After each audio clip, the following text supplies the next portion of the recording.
It might be hard to believe that over 100,000 comic book fans, collectors, and cosplayers poured into the Jacob Javits Center last week to celebrate the latest in this year's 2015 Comic-Con. Undeterred by this year's epic wait times, which climbed upwards of 30 minutes, scores of legging-clad, eyeliner-donning, shield-bearing men and women swelled and dissipated en masse to hear the latest from their favorite leaders in video games, comic books, costume designs, and more.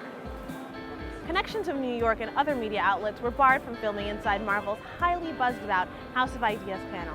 However, we can tell you that Spider-Man 2099, and a few other Marvel comics will be seeing an all-new look for 2016. We also heard that Laura Kinney, aka X-23, aka the clone female that was made out of Wolverine, will also be seeing more of an appearance in the comic books and games in the year to come. But don't worry, curators of the classics, Comic-Con was still filled with purist superfans who won't settle for anachronistic, shoddy reproductions. Many of them have been attending events like these and working on their costumes for years.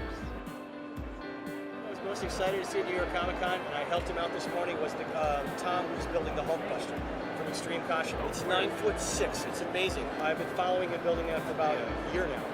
He follows me on Facebook, and I follow him on Facebook. So I walked up and I said, "This is really great." And I said, "Hi, I'm Civilized Galactic here." He's like, "Oh, well, I'm getting dressed." But perhaps what Connections of New York was most excited to see were the panels dedicated to you developers. Specifically, we spoke to Michael Calvert of Sketch Fab, a company dedicated to helping 3D enthusiasts integrate the latest technology into video games, movies, and more. Connections of New York also spoke to a representative of Square Enix, the masterminds behind games like Tomb Raider, Hitman, Final Fantasy, and more.